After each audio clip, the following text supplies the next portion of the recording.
नमस्कार प्यारे बच्चों, आप सभी छात्र छात्रा ध्यान दें कि हमारा जो अलंकार का टॉपिक चल रहा है उसमें बस दो और बचे हैं। तो आज हमारा जो अलंकार है उस अलंकार में हम लेके आए हैं आपके लिए रूपक अलंकार। देखिए, अलंकार के लगभग 4 टॉपिक पूरे हुए हैं। लास्ट का था हमारा उपमा अलंकार। तो उपमा में आपने देखा था कि 2 चीज़ आपके सामने आई थी, एक था उपमेय, एक था उपमान। उपमेय होती है साधारण व्यक्ति वस्तु हो सकता है, उपमान विशिष्ट या प्रसिद्ध व्यक्ति वस्तु होता है। उसके साथ हम उपमेय जो होती है उसकी समानता उपमान के समान बताते हैं, यानी कि साधारण व्यक्ति वस्तु को या प्रसिद्ध के साथ जोड़ के अगर उसकी समानता बताई जाती है, उसे उपमा दी जाती है, तो वहां हमारा उपमा अलंकार था। उपमा के 4 हमने अंग पढ़े थे, ठीक है। तो उपमेय था, उपमान था और साधारण धर्म था, और एक था हमारा जिससे जो उपमावाचक शब्द थे तो हमने पढ़ लिया। उसी के जैसे अब उपमेय क्या होता है, उपमान क्या होता है, ये दोनों आपको भली बात याद हो चुका है। अब उसी श्रृंखला में देख लें कि जो रूपक अलंकार है, तो इसलिए मैं आपको फिर कह रहा हूँ कि एक बात ये ध्यान रखनी है कि हमें क्या करना है कि जो शब्द होते हैं, हिंदी जो भाषा है, हम लोग इसे हिंदी मान के छोड़ देते हैं, जो बहुत बड़ी गलती है। हिंदी एक स्पेशल सब्जेक्ट है जो सीखना सबको चाहिए, आनी चाहिए, लेकिन सब लोग इसे सिर्फ मान के छोड़ देते हैं, जो बहुत गलत आगे जाके सिद्ध होता है। आप ध्यान दें कि हिंदी में एक अच्छी बात है कि ये अपना शब्द में अर्थ छोड़ती है, ठीक है।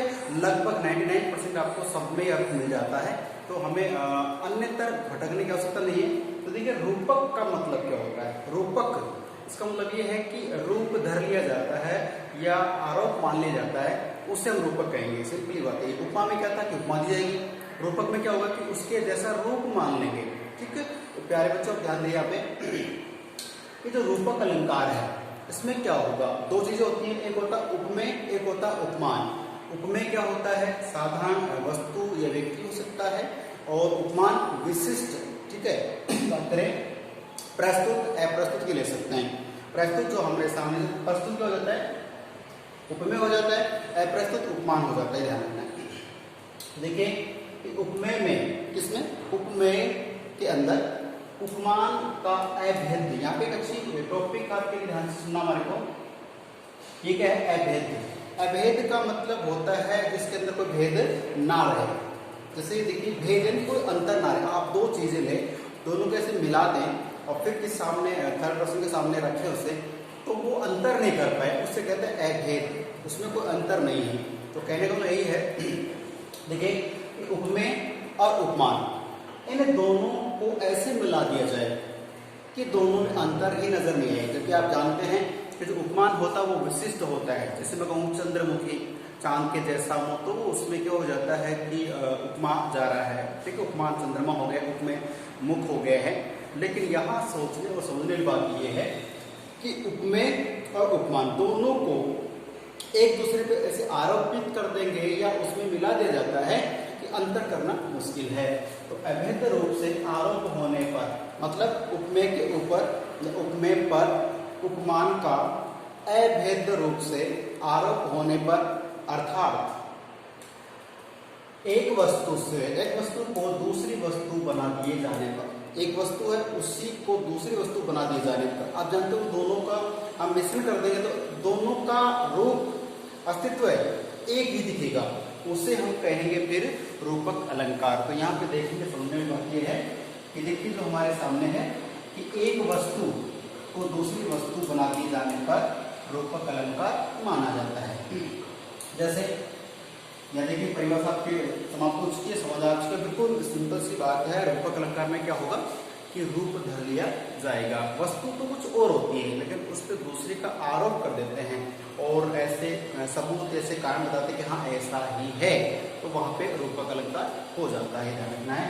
देखिए यहाँ पे कि बढ़त बढ़त संपत्ति सलिल मन सरोज बड़ी जा, ये एक उदाहरण है यहाँ से लेकर के यहाँ तक। देखिए, बढ़त बढ़त का मतलब है बढ़ता जाता है, लगातार बढ़ रहा है। क्या, संपत्ति का मतलब से आप 2-3 अर्थ ले सकते हैं। क्या कर सकते हैं, जैसे धन ले सकते हैं, संपत्ति रुपया पैसा है, और संपत्ति टाइमों से भी ले सकते हैं। तो जब हमारा जो सुख संपत्ति बढ़ती है, ठीक है, बढ़ती जाती है, तो संपत्ति बढ़ती है क्या, तो संपत्ति सलील, ठीक है। तो देखिए यहाँ पे संपत्ति का मतलब से है रुपए पैसा, और सलील का मतलब तो क्या होता है, सलील तो पानी होता है। अभी 12th क्लास में एग्जाम में पूछा गया कि सलील का अर्थ क्या होता है, पानी या जल होता है। तो प्यार से सुनने वाली बात यह है कि संपत्ति सलील, इसके बीच में कुछ लिखा नहीं है ना, हम इसे कह सकते हैं कि संपत्ति रूपी जल, संपत्ति रूपी पानी। और एक आपने जैसे 12th क्लास की बात करें तो उसमें अपने अभी 7वां जो लेसन चल रहा था लास्ट टाइम, उसमें आया था कि जो हरिवंश राय बच्चन उसकी कविता है एक आत्म परिचय, उसमें आता है मैं सने सुराह का पान किया करता हूँ। सने सुराह क्या शब्द आ रहा है, ध्यान सुनना है इसमें। ये देखिए सने है सुराह। अब ये सुरा क्या होती है जानते हो, सने का तो मतलब क्या हो गया, प्रेम से हो गया, और सुरा होती है क्या होती है, शराब होती है, ठीक है। देखिए शराब होती है, मतलब वाइन की बात करते हैं। तो देखिए इस दोनों के बीच में कोई कारक विभक्ति चिन्ह नहीं है कि सने की का की कुछ नहीं है। तो सने सुरा, सने है रूपी, और जहां भी आपको दोनों के बीच में क्या जाए रूपी, तो वहां पे रूपक अलंकार ही होता है, ठीक है। कह रहे हैं सने रूपी सुरा, यानी प्रेम रूपी शराब का पान करते कौन, हरिवंश राय बच्चन जी, ठीक है। अब बात ये है संपत्ति सलील, संपत्ति सलील, ये देखो ये तो समान अर्थ है। देखिए हर शब्द में आप अलंकार निकाल सकते हैं।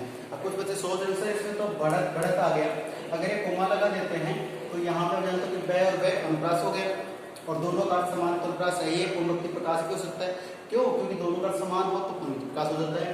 बात करें संपत्ति सलील, इसमें से आ रहा है, सब इसमें भी क्या है अनुप्रास हो सकता है ना, लेकिन दोनों का अर्थ अलग अलग है, ध्यान रखना, इसलिए इसमें क्या लिखा सकता है। लेकिन अभी हम जो एग्जाम्पल बना रहे क्या है कि संपत्ति सलील, संपत्ति रूपी सलील यानी पानी या जल।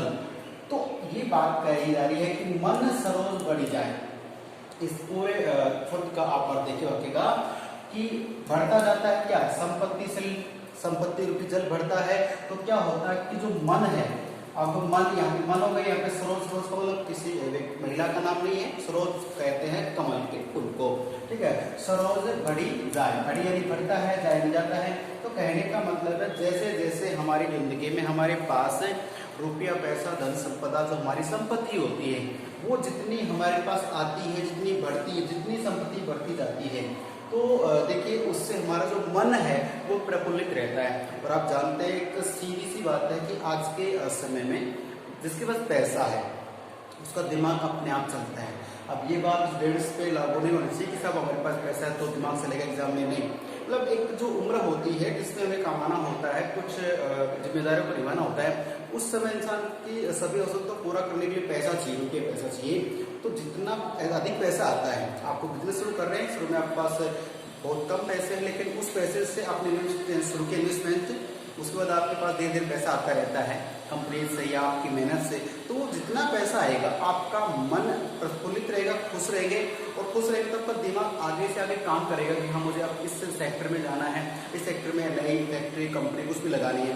तो एक सिंपल सा अर्थ है कि पैसा आने से मन प्रसन्न रहता है, और मन प्रसन्न रहता है तो बुद्धि भी काम करती है। कई बार होता है ना कि व्यक्ति को बिजनेस में घाटा हो जाता है तो उसका दिमाग काम नहीं करता है, तो आप जानते हो टेंशन में आ जाते हैं। तो कहने का मतलब है इधर सुख संपदा कहें, संपत्ति कहें, रुपये पैसा धन संपदा कहें, इसका जब हमारे पास बाहुल्य होता है, बढ़ता है, तो हमारा मन खुश रहता है। तो यहाँ पे कवि ने क्या कह दिया कि जो संपत्ति रूपी जल है, ये जो जल है, आप जानते हो कि जल किसको बढ़ाता है, पेड़ पौधों को, हालांकि हमें जिंदा रहते हैं। तो संपत्ति रूपी जो जल है उससे मेरा मन रूपी कमल, मन का मतलब हमारा मन, चित्त हमारा, और सर्वोच्च कमल कमल, तो हमारा मन रूपी कमल है वो बढ़ता रहता है।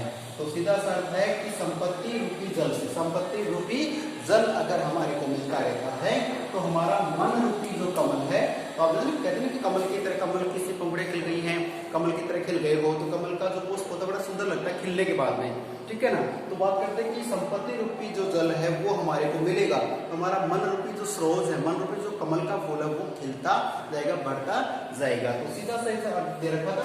अब ये देखिए डायरेक्ट इसमें मिलेगा नहीं, इसमें रूपक है, हमें अर्थ लगाना पड़ता है। संपत्ति सलिल, संपत्ति रूपी सलिल। ठीक है, अब इसमें जैसा जैसी होगा तो पता लगा, लेकिन जैसा जैसी लिखा हुआ नहीं है। क्या करेंगे, संपत्ति रूपी सलिल यानी संपत्ति रूपी जल, मन सरोज मन रूपी कमल। ठीक है, और यहाँ पे था सने सुरा है, तो सने यानी प्रेम सुरा यानी शराब होती है प्रेम रूपी शराब। एक शराब जो भौतिक रूप में आपको दिखती है पानी की तरह, जो भी आपका कलर से आप जानते हैं, तो उस शराब को पीने से व्यक्ति को नशा होता है, उसे अच्छा लगता होगा। लेकिन यहाँ पे है कि सने रूपी जो शराब होती है उसको पीकर हरिवंश राय बच्चन जो हालावाद के कवि कहे जाते हैं वो खुश रहते हैं। ठीक है, समझ में आ चुका है। अब एक अगला एग्जाम्पल है, ये हम देखते नया वाला कि अवधेश के बालक चारी सदा तुलसी मन मंदिर में बिहरे। एक तो देखिए, आप ध्यान देखिए, आपने कारक पढ़े होंगे या विभक्तियां पढ़ी होंगी संस्कृत में, उसमें का के की ये आते हैं। तो आप देखिए इसमें क्या होता है, किस विभक्ति का लोप रहता है तो वहां रूपी लगाना हमारे। कैसे, अवधेश, अब अवधेश आप जानते हो अयोध्या की बात कर ले, अयोध्या के राजा दशरथ थे, उनको क्या कह दिया, अवधेश कह दिया, अयोध्या के राजा। तो अवधेश के बालक, राजा दशरथ के बालक कितने, चार, यानी चारों बालक आप जानते श्री राम है, लक्ष्मण है, भरत और शत्रुघ्न है। ठीक है, तो बात करें कि जो दशरथ के चारों जो पुत्र हैं, चारों पुत्र, तो बालक चारों बालक सदा हमेशा के लिए लाइफ टाइम के सदा तुलसी, तो तुलसीदास जो एक कवि हुए हैं, राम के भक्त हुए हैं, उनकी बात कर रहे हैं। तुलसी मन मंदिर में बिहरे। अब तुलसी का जो मन है वो क्या बन गया, मंदिर। आप जानते हो मंदिर जो बनता है वो ईंट पत्थर बजरी इनसे बनाया जाता है, उसमें भगवान की प्रतिमा या मूर्ति रखी जाती है, तो उसको हम क्या कह रहे हैं, यहाँ पे मंदिर कह रहे हैं। लेकिन कौन सा, मन मंदिर। तो मन यानी हमारे शरीर के अंदर तो मंदिर बन नहीं सकता, तो क्या करेंगे कि जो मन मंदिर, मन रूपी मंदिर, कौन सा मंदिर, मन रूपी मंदिर। तो अवधेश के बालक चारी सदा तुलसी मन मंदिर में बिहरे। बिहरे का मतलब होता है विचरण करना, घूमना। ठीक है, मनोरंजन के लिए। तो यहाँ पे एक बात आ रही है कि जो तुलसीदास जी हैं वो प्रभु श्री राम का बात करते हैं, रामायण के 7 कांड होते हैं, तो बाल कांड जो होता है बचपन की जो अवस्था है, उस समय की अवस्था में कोई कविता रची है। तो पंक्ति में कहा जा रहा है कि जो अवधेश के बालक चारी सदा तुलसी मन मंदिर बिहरे। तो कि अवधेश यानी दशरथ के जो चारों बालक हैं वो मेरे यानी तुलसीदास का जो मन रूपी मंदिर है, वो अपने मन को क्या मानते हैं, मंदिर की तरह मानते हैं। तो इस मंदिर में चारों बालकों का स्वागत है, वो मेरे मन रूपी मंदिर में विचरण करते हैं। कुछ से मंदिर में जाते हैं तो बिल्कुल सद्भावना से आते हैं, तो उस मंदिर में विचरण करते हैं, घूमते हैं। तो तुलसीदास का सीधी बात है, मन मंदिर मतलब मन रूपी मंदिर है। समझ चुके यहाँ, तो ध्यान देखिए मन रूपी मंदिर है, तो रूपी का मतलब यहाँ पे रूपक से। तो एज ए शॉर्ट में पढ़ना चाहे तो एक ठीक है कि रूपक का मतलब हो गया है कि रूप धर लिया जाता। एक होता उपमेय, एक होता उपमान। उपमेय साधारण वस्तु है, उपमान विशिष्ट या विशेष वस्तु है। तो साधारण वस्तु के ऊपर विशिष्ट वस्तु का आरोप कर देते हैं या दोनों को एक ही मान लेते हैं, तब क्या हो जाता है, रूपक अलंकार है। यहाँ पे रूपक अलंकार की परिभाषा को रटना नहीं, समझना है। 2 आपके एग्जाम्पल हो चुके हैं, इसमें देखना है कि सलिल का मैंने आपको पानी बताया है, एग्जाम में क्वेश्चन भी आ चुका है कि सलिल का शाब्दिक अर्थ पानी से है। संपत्ति सलिल, संपत्ति रूपी पानी, संपत्ति रूपी जल, तो रूपी आते क्या मानेंगे, रूपक अलंकार है। यहाँ है मन मंदिर, मन रूपी मंदिर, यह भी क्या मानेंगे, रूपक अलंकार। मन सरोज, मन रूपी कमल, तो यहाँ भी क्या मानेंगे, रूपक अलंकार। तो अलंकार से घबरा करना नहीं है कि जहां भी आपको उपमेय के ऊपर उपमान का आरोप होता है, आपके लिए क्या हो जाएगा, वहां पे रूपक अलंकार हो जाएगा। तो रूपक का अलग है, उपमा का अलग है, उसमें क्या आता है, सा, से, सी, इव, सैद्रस, ये चीजें आती है, तब आप उपमा करें, अन्यथा क्या करेंगे, रूपक अलंकार करेंगे। तो यहाँ रूपक अलंकार का तो बिंदु हमारा पूरा होता है। अगला बिंदु रहेगा उत्प्रेक्षा, जो हमारे काव्य दृष्टि के लिए बहुत ज्यादा महत्वपूर्ण माना जाता है। इस टॉपिक को हम देखेंगे इससे नेक्स्ट क्लास में। तो प्यारे छात्रों, ये वीडियो पूरा देखना है, नोट करना है। कोई प्रॉब्लम है, समस्या है तो आप व्हाट्सएप पे लिख के भेज सकते हैं और इसका सॉल्यूशन कर सकते हैं। गूगल मीट में क्लास होती है, उसमें पूछ सकते हैं। वीडियो को पूरा देखें, समझे, फिर पूछें। तब तक के लिए नमस्कार, धन्यवाद।